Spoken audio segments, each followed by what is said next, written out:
와 엎드려 경배드립니다. 주 계신 곳엔 기쁨 가득 무엇과도 누구와도 바꿀 수 없네. 예배드리 기쁨 됩니다. 한 번 더 고백하겠습니다.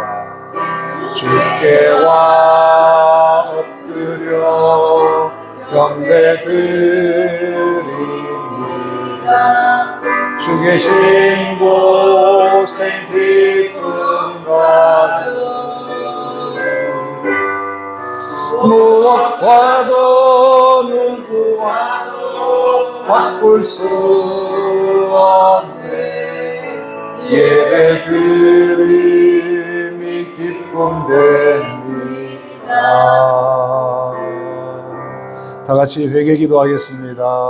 하나님 아버지, 오늘도 저희들을 하나님 아버지 앞으로 하나님 품으로 인도해 주시니 감사합니다.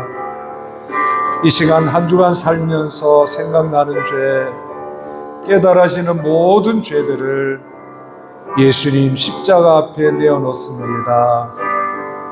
눈으로, 입으로, 손으로, 마음의 생각으로 범한 죄 주님 앞에 내어놓사오니 이 시간 우리의 죄와 모든 허물 십자가 보혈로 씻어주시고 덮어주시고 깨끗게 하옵소서.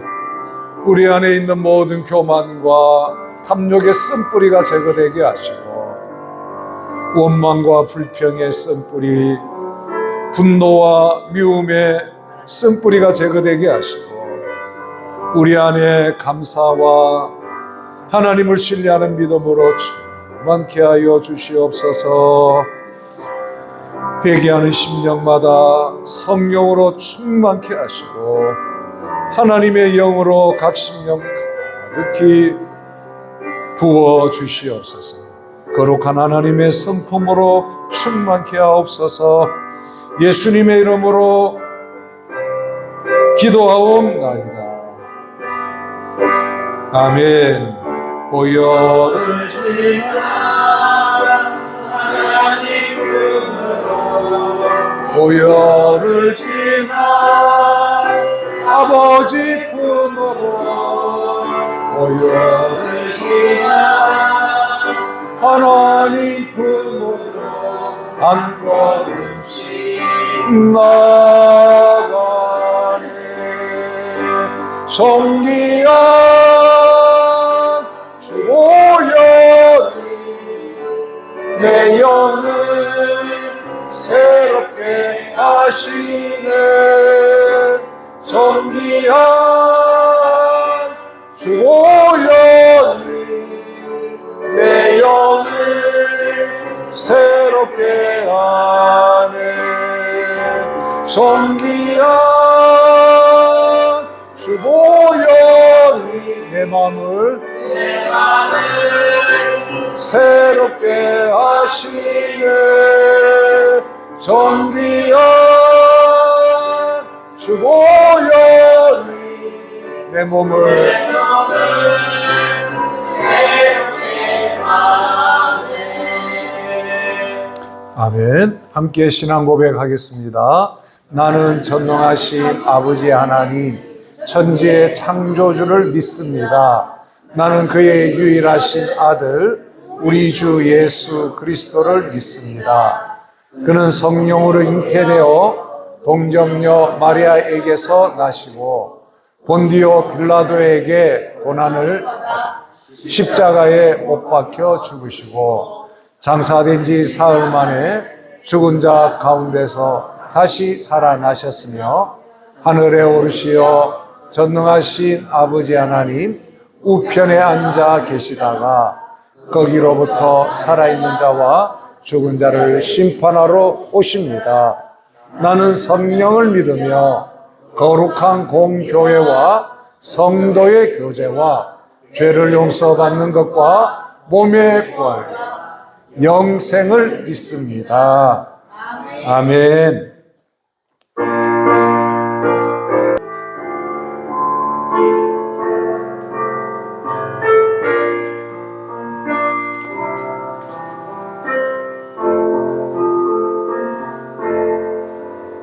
왕이신 나의 하나님, 내가 주를 높이고 영원히 주의 이름을 송축하리이다.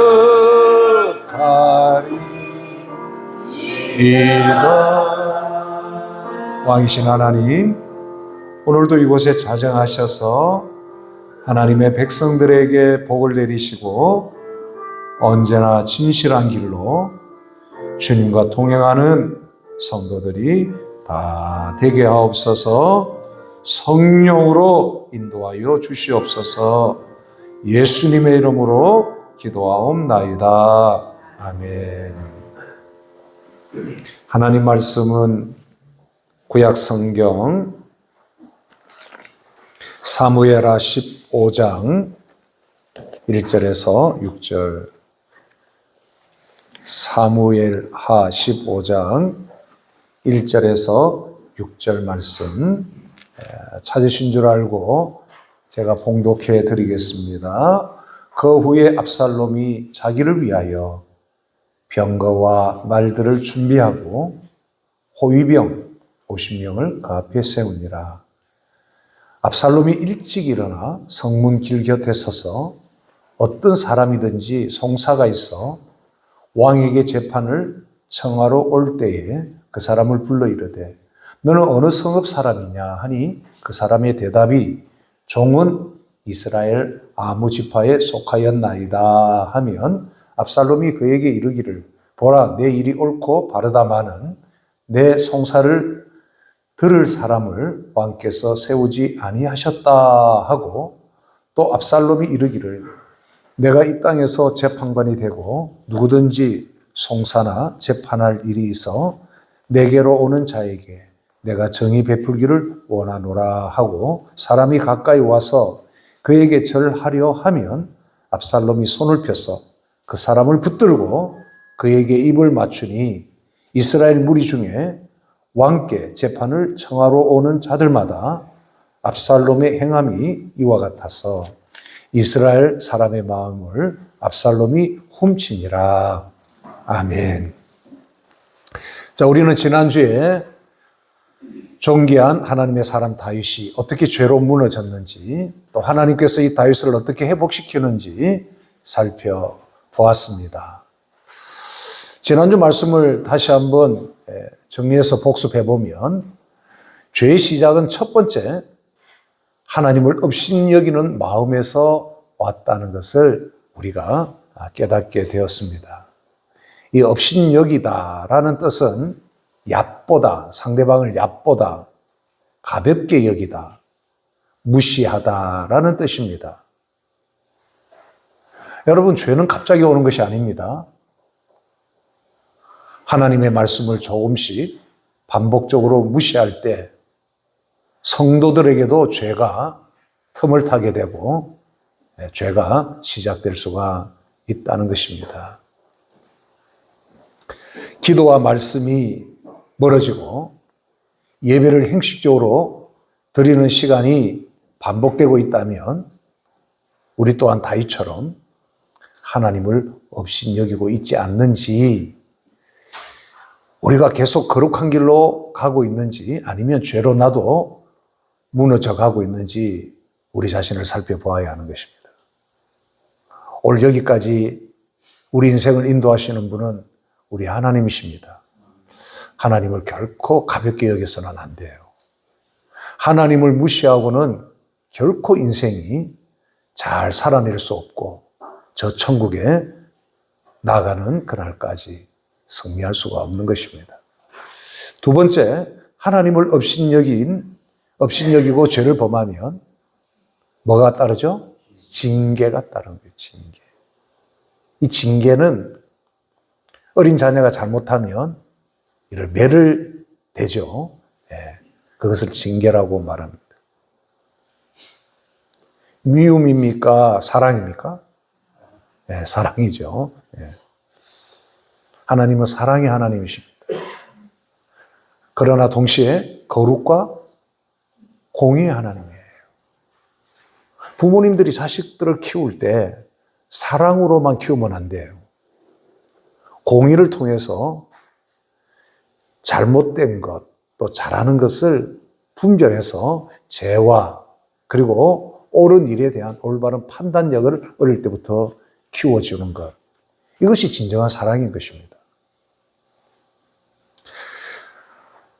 다윗이 하나님을 업신여긴 모습이 결국은 죄로 무너졌듯이 우리가 하나님을 업신여기는 삶 속에서도 그러한 흔적들이 남게 된다는 것입니다. 기도의 시간, 기도의 능력을 잃게 되고 말씀의 감동이 사라지고 가정의 평안이 깨어지고 교회 공동체 안에 사랑이 식어지는 이유 다 여기에 있는 것입니다. 이전에는 기도하는 마음이 뜨겁고 기도해야 되겠다 하면 내 발걸음도 움직여지고 기도할 때 하나님께 내 마음을 통하며 엎드리는 그런 마음들이 있었는데 어느 순간부터 기도 안 해도 괜찮을 것 같은 마음이 생기고 말씀을 무시하고 말씀을 무시하는 게 하나님을 업신여기는 거예요. 뭐 그래도 잘 사라지니까. 여러분 그럴 때 죄가 찾아오는 것입니다. 그럴 때 죄로 무너지기 쉬워지는 것이죠. 그렇지만 하나님은 우리를 미워해서가 아니라 징계를 통해서라도 우리를 하나님께 돌아오게 하십니다. 그래서 징계는 미움이 아니라 하나님의 사랑의 증거예요. 아시겠죠? 혹시 여러분들이 잘못했을 때 여러분의 몸의 질병을 통해서 또는 관계의 아픔을 통해서 또는 인생에 이러저런 문제가 생겨서 다시 하나님을 찾도록 만드는 거예요. 여러분 그 징계는 하나님의 특별한 사랑이라는 거예요. 하나님은 다윗을 더 다듬어서 쓰시기 위해 그의 교만과 탐욕을 이 징계로 깨뜨리신 겁니다.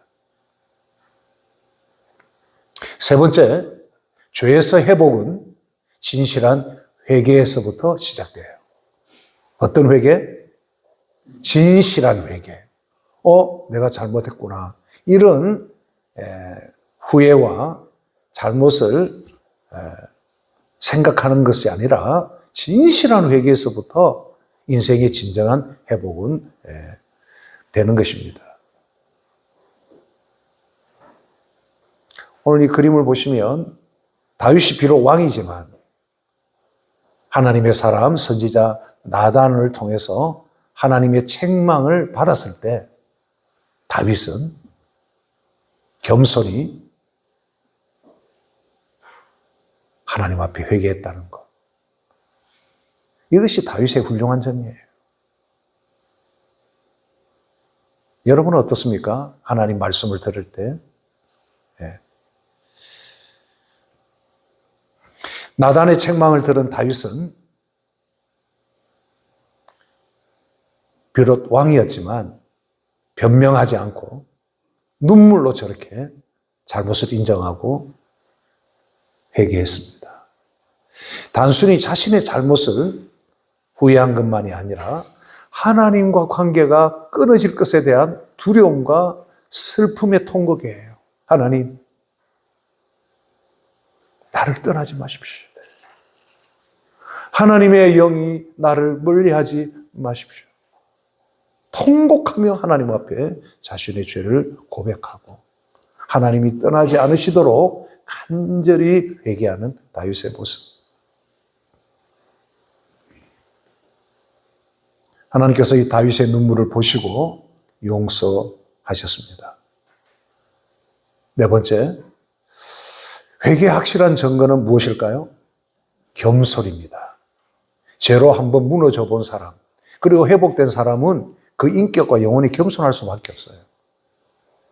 남을 정죄하고 비난하고 판단했던 그 손가락이 자기를 가리킬 때, 나는 저 사람보다 더 큰 죄인이었지. 나도 죄인이야. 그렇게 자기를 아는 사람은요, 결코 교만할 수 없는 겁니다. 그러니까 진실한 회개의 확실한 증거는 그 사람의 겸손함을 보면 되는 거예요. 이 사람은 회개한 사람이구나. 겸손하면 하나님께서 회복의 은혜를 주시는 것입니다. 하나님은 교만한 자를 물리치시고 겸손한 자에게 은혜를 주시는 분입니다. 자신을 저주하는 시므이를 통해서도 다윗은 겸손히 하나님의 뜻을 깨닫습니다. 우리의 삶도 다시 한번 잘 점검해 보아야 되겠죠. 우리가 회개한다고 하면서도 우리 자신이 겸손한 마음과 생각을 가지고 있는지, 그죠? 혹시 내가 하나님으로부터 멀어져 가고 있지는 않은지, 내가 하나님을 업신여기는 말과 행동이 없는지, 하나님의 은혜와 회복의 은혜가 여러분에게 임하기를 축복합니다. 자, 오늘은 압살롬의 반역과 다윗이라는 제목으로 말씀을 드리고자 합니다. 여러분 인생에서 가장 아픈 상처는 낯선 사람에게서 받는 상처가 아니라 가까운 사람, 그것도 가장 가까운 사람에게 받는 상처와 배신은 이루 말할 수 없는 고통이요 아픔인 것입니다. 여러분 옆집 사람이 나에게 상처되는 말을 하는 건요, 그 얼마 안 갑니다. 그런데 나와 가장 가까운 사람, 가족들, 함께 먹고 마시고 예배했던 성도들이 서로 배신하고 상처를 줄 때 그 고통은 참으로 깊고 아픈 것입니다. 아프리카 사람이 우리에게 상처를 주지 않잖아요. 태국 사람이 한국을 욕한다고 한국 사람이 상처받지 않습니다. 그런데 내 가족, 남편이, 아내가, 자녀들이, 함께 예배드렸던 성도들이 서로 상처를 줄 때, 또 배반할 때 그 아픔이 이루 말할 수 없는 것입니다.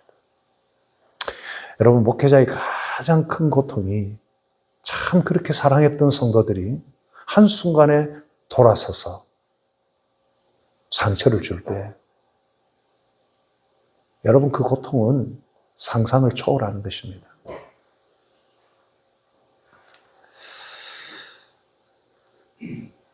다윗은 수많은 전쟁을 치르면서 많은 원수들과 적들을 상대했고, 심지어 사울 왕에게도 상처를 받았지만 가장 깊은 상처는 바로 자기 아들 압살롬 왕자의 반역이었습니다. 이 사건은 단순한 정치적 반란이 아니라 아버지와 아들과의 사랑과 신뢰가 깨어지는 비극이었습니다. 오늘은 이 사건을 통해서 우리는 다윗의 마음과 하나님에 대한 그의 신앙과 하나님께서 어떤 방식으로 이 다윗을 회복시키시는지 함께 말씀을 나누려고 합니다. 첫 번째, 압살롬 반역의 시작입니다. 여러분, 압살롬은 다윗의 셋째 아들이에요. 제일 첫 번째 아들 암논은 죽었고요. 이제 둘째, 그 다음에 압살롬입니다. 그런데 이 압살롬은 그의 용모가 얼마나 준수하고 온 백성들이 다 칭찬을 하는 왕자였습니다. 사무엘하 14장 25절에 여기에 대해서 잘 말씀하고 있죠. 온 이스라엘 가운데에서 압살롬 같이 아름다움으로 크게 칭찬받는 자가 없었으니 그는 발바닥부터 정수리까지 뭐라고요? 완벽한 호남이었다는 겁니다. 그리고 이 머리털이 얼마나 아름답고 긴지 머리털 한번 흔들면 자매들이 다 쓰러져 버리는 거예요. 그 정도로 매력적인 남자가 압살롬입니다. 잘 생겼습니다. 태어난 순간부터 하나님께서 이 압살롬에게 이런 외적인 축복을 주신 거예요. 하지만 사무엘하 15장에서는 아버지 다윗 왕에 대한 오랜 섭섭함과 이 분노와 미움이 변해서 아버지 다윗을 왕의 자리에 끌어내리고 자신이 왕이 되고자 하는 야망을 갖게 됩니다. 어떻게 자식이 아버지를 반역을 하고 자기가 아버지의 자리, 왕의 자리를 차지하려고 할 수 있는지. 이게 섭섭함이 오래되고 이 섭섭함이 치료가 되지 않으면 뭐가 와요? 분노가 올라오고 분노를 해결하지 못하면 미움의 쓴뿌리가 오래 뿌리 박히면 여러분 이런 부정적인 일들이 여러분 인생에서 일어나는 것입니다. 그리고 압살롬은 아주 치밀하게 반역을 시작하게 됩니다. 그게 오늘 본문 사무엘하 15장 1절에서 6절이에요. 아버지 다윗 왕에 대한 섭섭한 마음이 풀어지지 않고 미움과 분노가 계속해서 있다 보니까 1절에 보세요. 그 후에라는 말이 그 말입니다. 압살롬이 누구를 위해서? 자기를 위하여. 아니 이스라엘 왕국인 왕인 아버지를 위해서가 아니고 자기를 위해서. 이게 반역이에요. 뭘 준비합니까? 병거와 말들을 준비하고 호위병 50명을 그 앞에 세우는 겁니다. 왕자가 사병을 거느리게 되는 거죠. 이게 여러분 반역의 시작입니다. 주변 사람들도 그것을 보지만 왕자니까 무슨 일이 있겠어 하고 생각한 거지. 이것이 반역의 시작이라는 걸 알았으면 아마 초기에 진압을 했겠죠. 2절에 보면 압살롬이 일찍 일어나 성문길 곁에 서서 그랬어요. 여러분 반역을 시도하는 압살롬이 굉장히 부지런하죠. 여러분 악한 일을 하려고 하는 사람들, 악한 일을 시도하는 사람들이 얼마나 부지런한지 모릅니다. 그러면 거룩한 하나님의 백성은 악한 자보다 어떻게 해야 돼요? 악을 이기려고 하면 더 부지런해야 되는 거예요.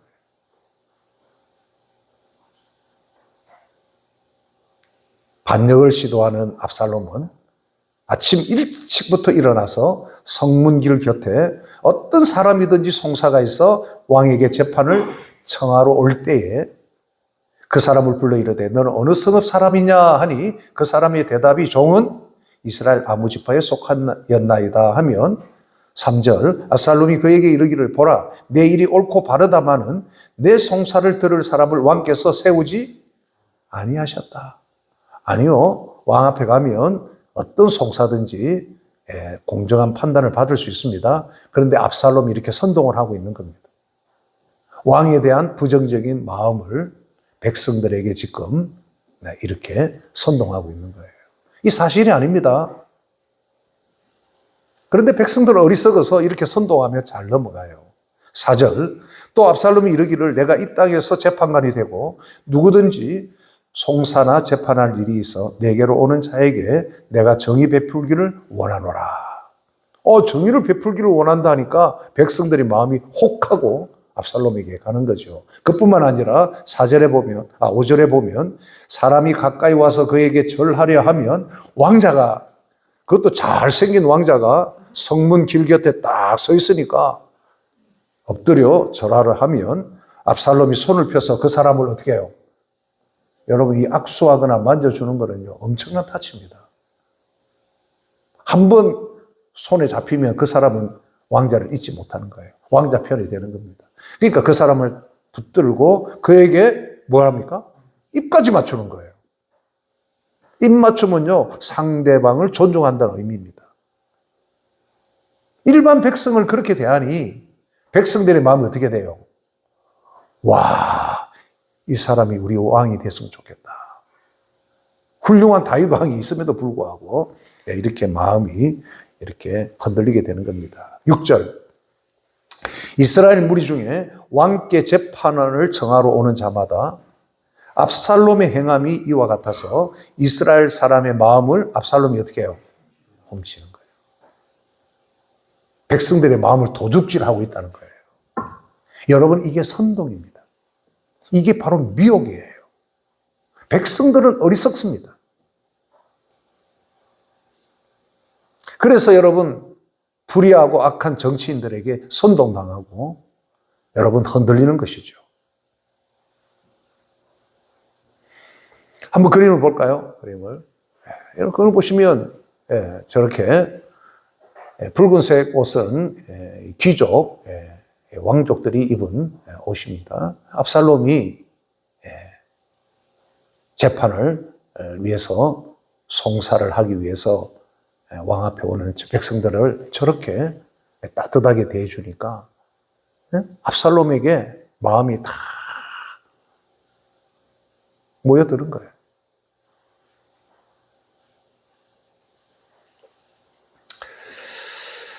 여러분, 이것이 반역의 시작입니다.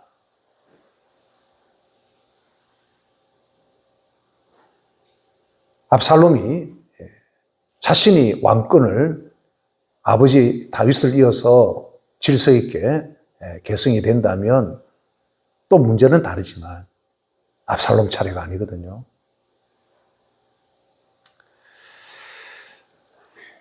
여러분, 사탄은 늘 이렇게 관계의 틈을 이용합니다.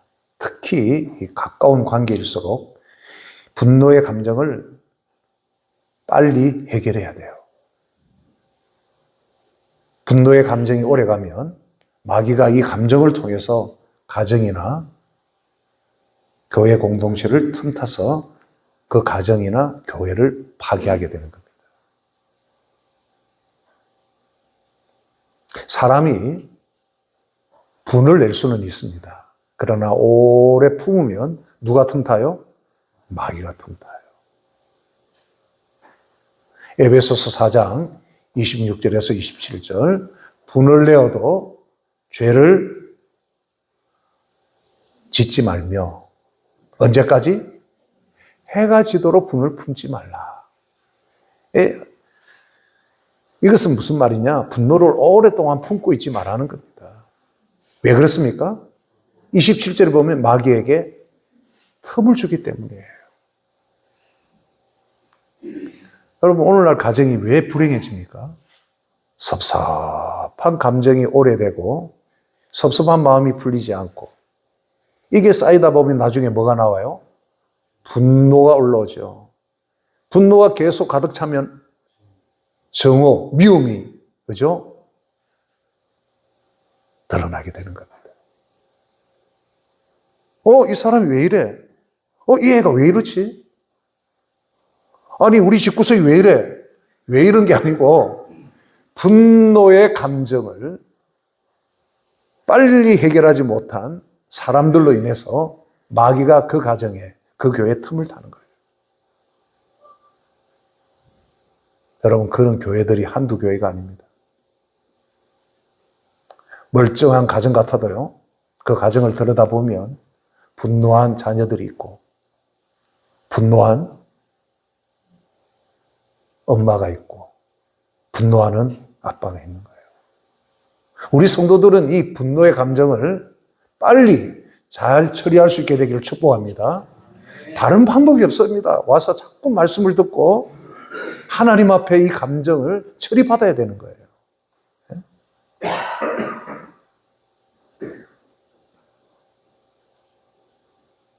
특별히 에베소서 6장 4절에 보면 자녀들을 노엽게 하지 말라고 말씀합니다.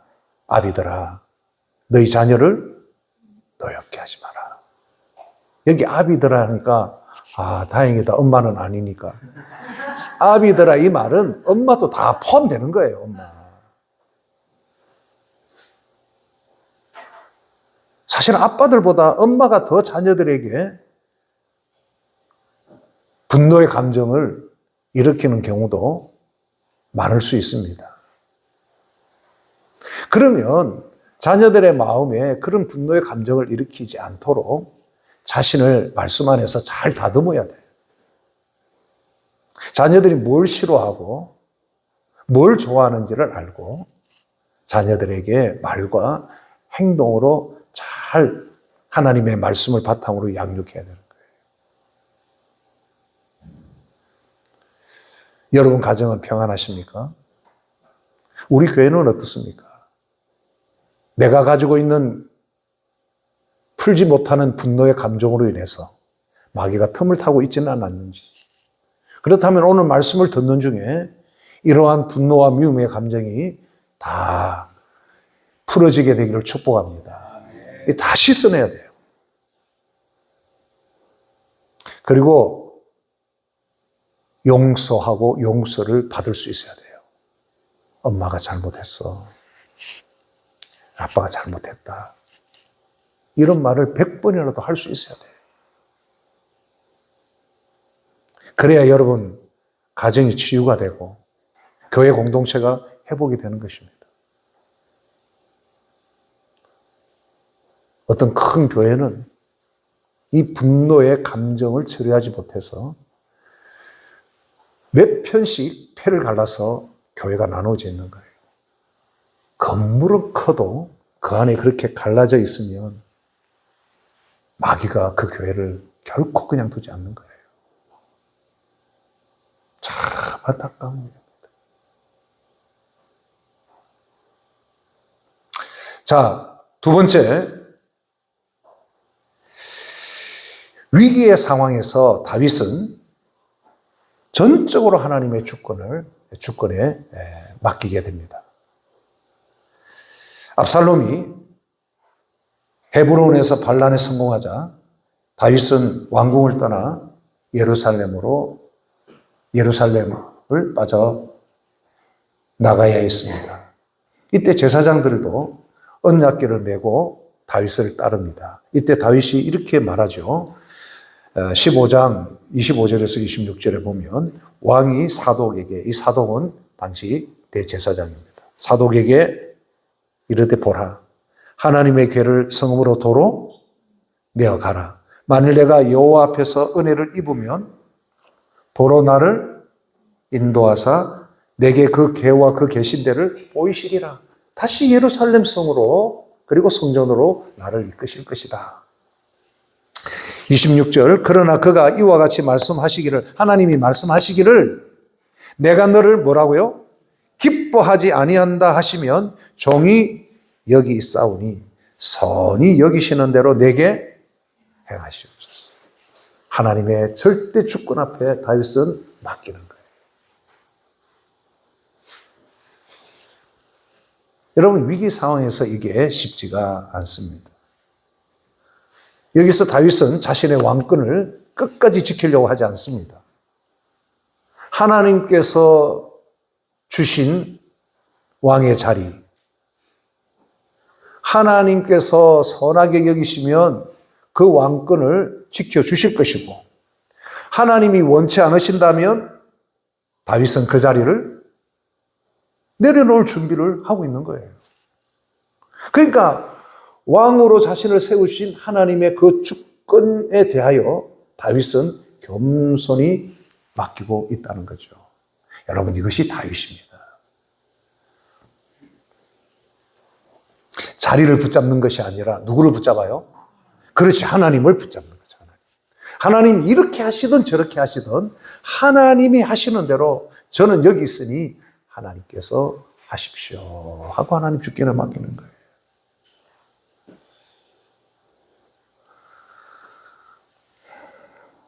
여러분이 지금도 아직까지 놓지 못하고 붙잡고 있는 것이 무엇입니까?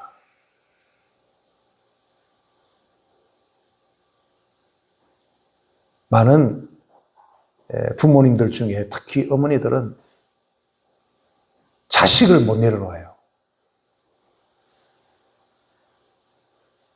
자식 문제가 자기 앞에 딱 오면 이성을 잃고 흥분하는 경우가 많습니다. 자식은 누가 주신 거죠? 하나님이 주신 거예요. 그러면 하나님의 방법대로 하나님의 주권 앞에 자녀들을 맡겨야 되는데 자기가 자녀들을 다 책임지려고 해요. 하지도 못하면서.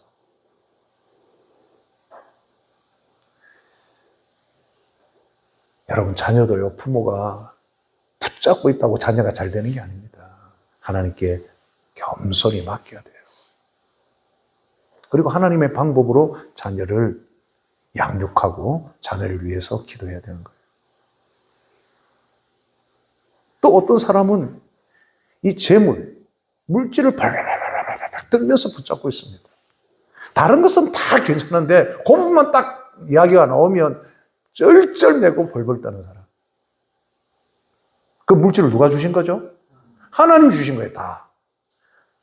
빈손으로 왔지만 갈 때도 빈손으로 가는 겁니다. 하나님 주셔서 주신 것이라면 하나님 영광을 위해서 하나님 쓰임받기를 원합니다.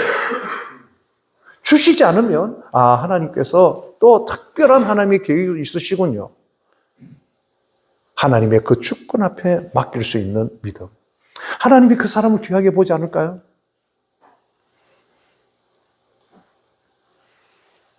어떤 사람은 명예, 이런 것들 다 붙잡고. 그러나 다윗은 하나님만 붙잡는 거죠. 이것이 다윗의 믿음인 겁니다. 다윗처럼 하나님을 붙잡는 성도들이 되시길 축복합니다. 자, 세 번째, 시므의 저주와 다윗의 겸손입니다. 다윗이 피난 중에 사울의 친척인 시므이라는 사람이 돌을 던지며 저주하는 상황을 맞이하게 됩니다. 한번 그림 볼까요? 여기 보면 저 사람은 사울의 친척이니까 사울의 왕가가 이제 다 무너졌으니까 다윗이 사울 왕을 자리를 빼앗았다고 저 사람은 착각하는 거죠. 하나님이 세우신 건데. 그러니까 이제 이렇게 저주를 하는 겁니다. 피를 흘린 자요, 사악한 자요. 하나님이 너의 아들의 손에 나라를 너에게서 빼앗아서 하나님 주셨다. 저렇게 저주하는 겁니다. 그러자 옆에 있던 이 아비새 장군이 이 개 같은 자를 내가 죽이겠습니다 하고 칼을 빼려고 하자 다윗이 말리면서 이렇게 말합니다. 그가 저주하는 것은 하나님께서 그렇게 하라고 시킨 것인지 모르니 그대로 두라고 다윗은 저렇게 말리는 거예요.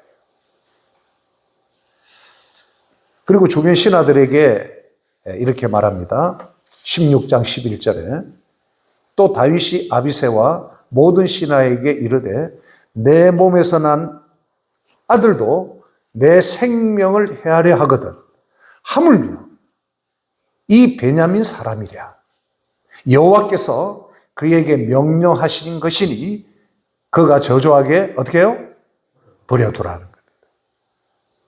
여러분은 다윗처럼 이런 상황에 처하게 될 때 다윗처럼 이렇게 말할 수 있습니까? 아니 저놈 가서 해치워 이렇게 하죠. 여러분 이 사람이 다윗이에요. 이것이 겸손입니다. 억울한 일을 당할 때 분노하고 불평하는 대신 잠잠히 하나님의 뜻을 찾고 하나님을 의지하는 사람. 이 사람이 바로 믿음의 사람이에요. 늘 남 탓하고 불평하고 섭섭하게 생각하고 도대체 하나님은 어디 계십니까? 죄에서 사함을 받은 다윗은 겸손하게 자신을 낮추고 저주하는 시므에 대해서 대항하지 않고 오히려 하나님 앞에 자신을 바짝 엎드리는 겁니다. 그의 시편 62편에 다윗은 이렇게 하나님 앞에 찬송합니다. 나의 영혼이 잠잠히 하나님만 바라며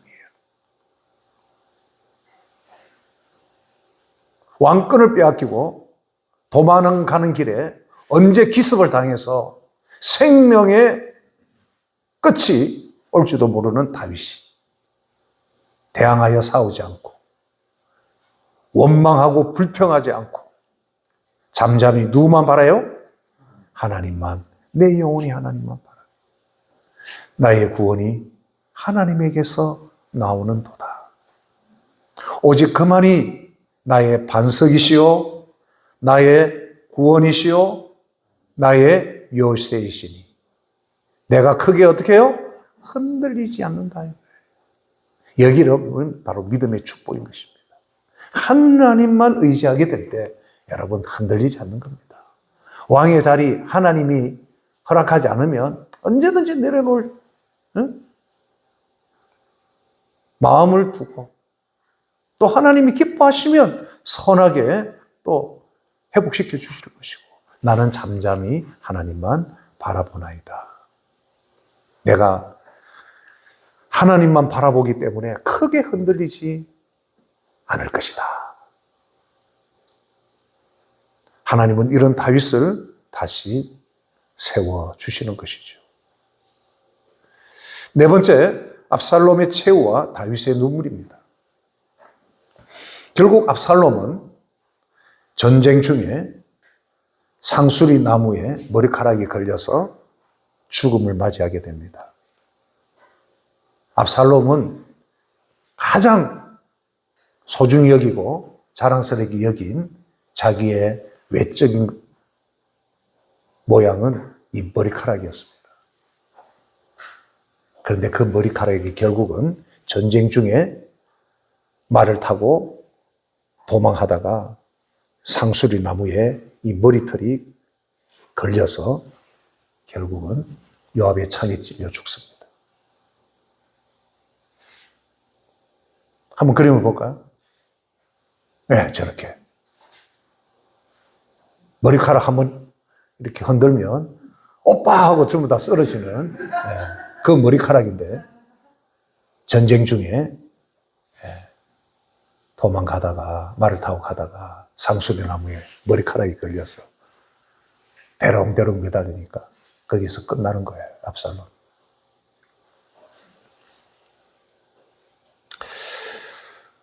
여러분이 가장 소중히 여기는 것이 무엇입니까? 하나님께 기쁨이 되고 하나님 영광을 위해서 귀하게 쓰임받을 수 있게 되기를 축복합니다. 압살롬이 죽었다는 소식을 들은 다윗 왕은 통곡을 하게 됩니다. 압살롬 죽어서 그놈 그 자식 말이야 결국 하나님 심판하셨군.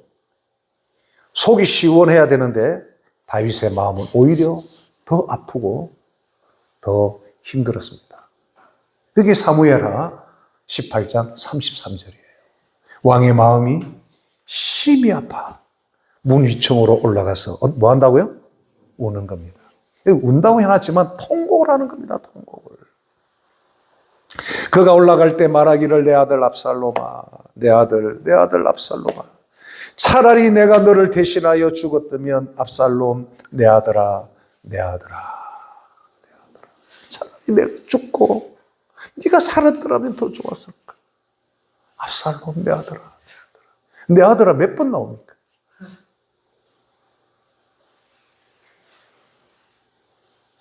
이 눈물은 단순히 아들의 죽음에 대한 슬픔이 아니라 죄로 무너진 관계의 아픔이에요. 다윗은 왕으로서가 아니라 사랑하는 아들을 잃은 아버지로서 저렇게 통곡을 하는 것입니다. 그게 아버지 마음이에요. 한번 그림 볼까요? 압살롬이 죽었다는 소식을 듣고 왕은 문 위층으로 저렇게 올라갑니다. 그리고 방에 들어가서 통곡을 하는 거예요. 그 다음 글이 뭘까요? 통곡을 하는 게 저렇게. 예? 통곡을 하는 거예요. 내 아들 압살롬아, 차라리 내가 너를 대신하여 죽었더냐. 압살롬, 내 아들 압살롬아. 이 다윗의 눈물 속에는 우리 하나님 아버지의 마음이 비추어지고 있는 것이죠.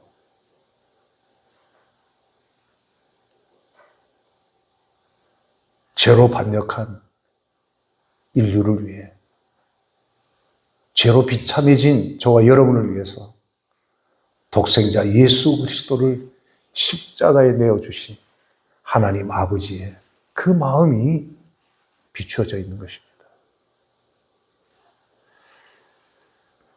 그래서 우리는 이 십자가의 은혜와 하나님 아버지의 사랑을 우리는 찬양할 수밖에 없는 거예요. 십자가를 볼까요? 하나님께서 저와 여러분의 죄를 대신하여 아들을 내어주신 거예요. 하나님의 독생자. 하나님이 우리를 얼마나 사랑하시면 하나밖에 없는 독생자를 우리의 죄악을 대신하여 십자가에 내어주셨을까요?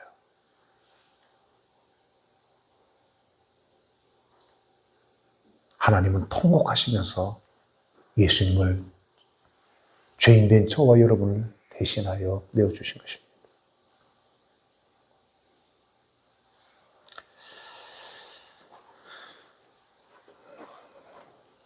오늘 압살롬의 반역은 인간의 분노와 욕망이 얼마나 무섭고 하나님의 주권이 얼마나 완전한가를 보여주고 있습니다.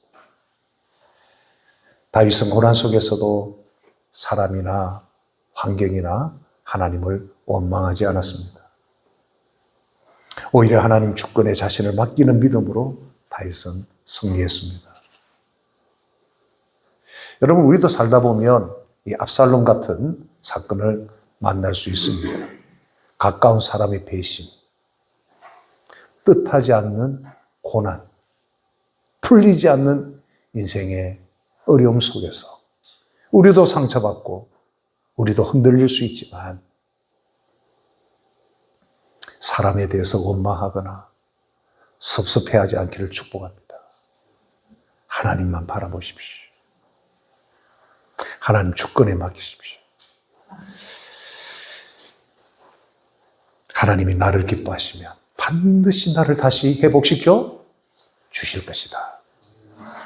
여러분, 나라나 교회나 가정이나 주변에 일어나는 모든 일들은요, 그 상황을 하나님 보시는 게 아니고 누구를 봐요? 거기에 대한 우리의 이 반응과 태도를 하나님이 딱 보시는 거예요. 우리 태도가 다윗과 같으면요, 다시 회복시켜 주실 줄로 믿습니다.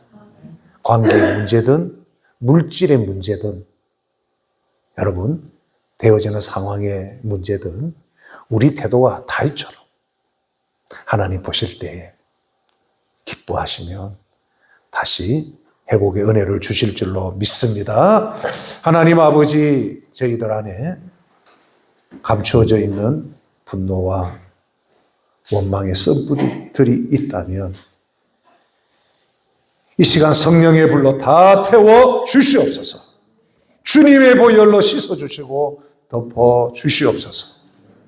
다윗처럼 잠잠히 하나님만 바라며 흔들리지 않는 믿음을 주시옵소서. 이 시간 우리 모든 서동산 가족들 위해 회복의 은총을 베풀어 주시옵소서. 예수님의 이름으로 기도하옵나이다. 아멘. 우리의 질병을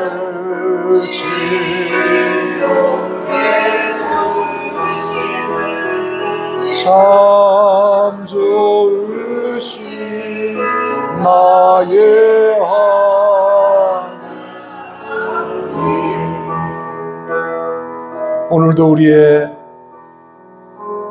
몸과 마음을 잘 아시고 오늘도 우리를 치료하시기 위하여 여호와 라파 우리를 치료하시는 하나님을 찬양합니다. 믿음으로 손을 올렸사오니 손을 올린 곳마다 이 시간 모든 질병은 예수님의 이름으로 떠나갈지어다. 병의 뿌리는 뽑혀지고 깨끗하게 될지어다. 미움과 분노의 감정은 다 사라지고 섭섭한 마음도 사라지고 하나님의 은혜와 감사가 충만하게 하옵소서. 아버지의 사랑으로 심령 가득히 부어 주시옵소서. 마음도 건강하고 몸도 깨끗하고 건강하게 될지어다. 예수님의 이름으로 축복하며 기도하옵나이다. 아멘. 이제는 우리 주 예수 그리스도의 은혜와 하나님 아버지의 크고 놀라우신 사랑과 성령님의 교통, 위로, 내주 충만케 하심이 하나님만 붙잡는 믿음으로 나아가는 모든 성도들 머리 위에 영원토록 함께 계실지어다. 아멘.